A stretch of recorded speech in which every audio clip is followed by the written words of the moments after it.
for a closer look at what the red zone classification means and what needs to be done now to slow the spread of COVID. I'm joined by Dr. Raywat Deonandan, an epidemiologist with the School of Health Sciences at the University of Ottawa. Thanks for joining us, Doctor. Thank you. Maybe we can start with the red zone itself. What does that mean for Ottawa, and how does it compare to the spring? Well, we're not quite as bad as things were back in the spring. We have just over 40 people in hospital with COVID right now. Worst case back in the spring was over 60, I think.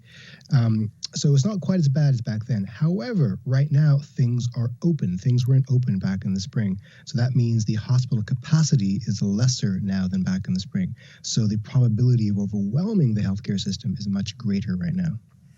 All right. So, we have the highest infection rates in the province, we learned today, 70 for every 100,000 people. So what does that tell us about where we're headed?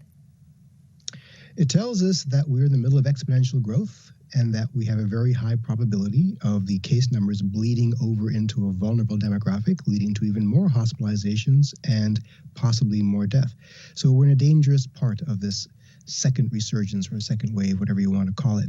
And we have to take things seriously and slow transmission as much as we can. So exponential growth then, where we're at, what you're seeing right now, what does a surge look like to you? Well, keep in mind, because testing is broken in Ontario, the case numbers don't give us an accurate representation of what's actually happening. We aren't testing as much. We have a backlog of tests to go through. Contact tracing is not being done thoroughly, so cases are being missed.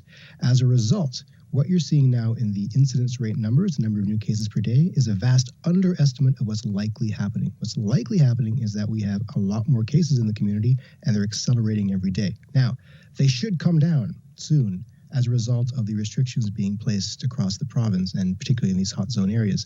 But it's going to take a couple of weeks.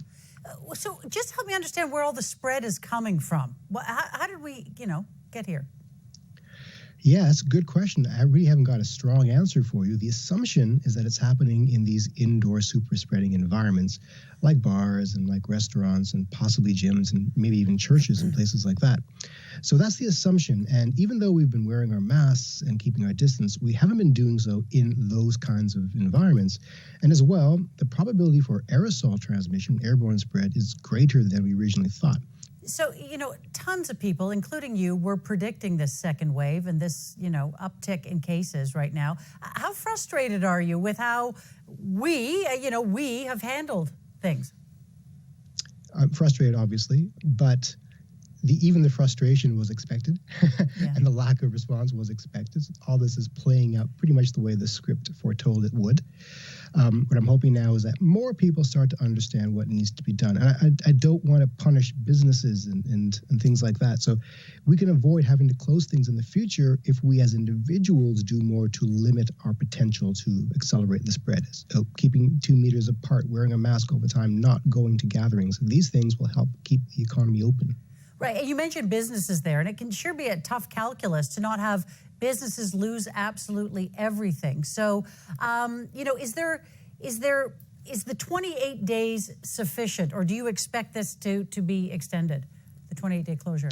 I'm a dumb optimist, and I like to think it will work. And it'll work so long as we use the time effectively. If we use this 28 days in addition to closing some things and diminishing transmission, to fix the testing, to fix the contact tracing, to deploy better communication, and to have people better understand what needs to be done when we open up. So again, I'm optimistic that we will do those things so that when the 28 days are open, we can reopen these businesses more strategically and carefully.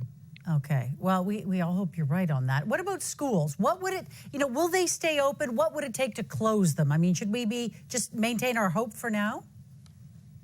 Well, schools are obviously the big question, and I anticipate we're going to have some school closures probably. And the threshold for closure is difficult to assess, but one metric is looking at the test positivity rate. If it's creeping above 3%, maybe approaching 5%, that's a strong signal some things need to be closed.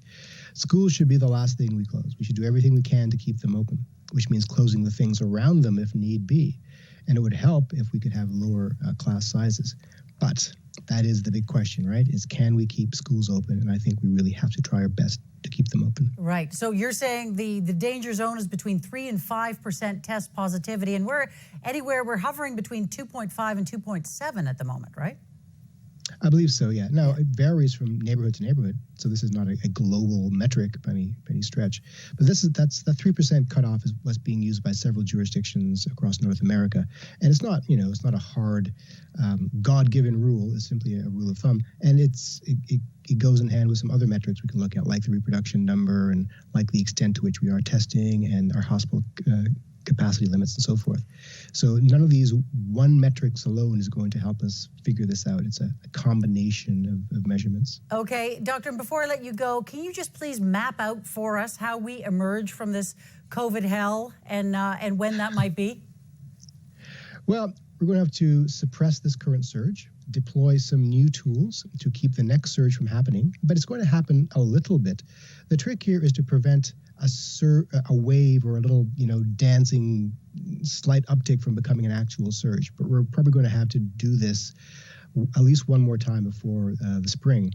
And the vaccine should be with us by the second quarter of next year. Then we start to deploy that. And maybe we can get a handle on this by the end of next year. By the end of next year. Okay. We're just mentally preparing for that. Thank you very much for joining us. Always appreciate your wisdom. Thank you.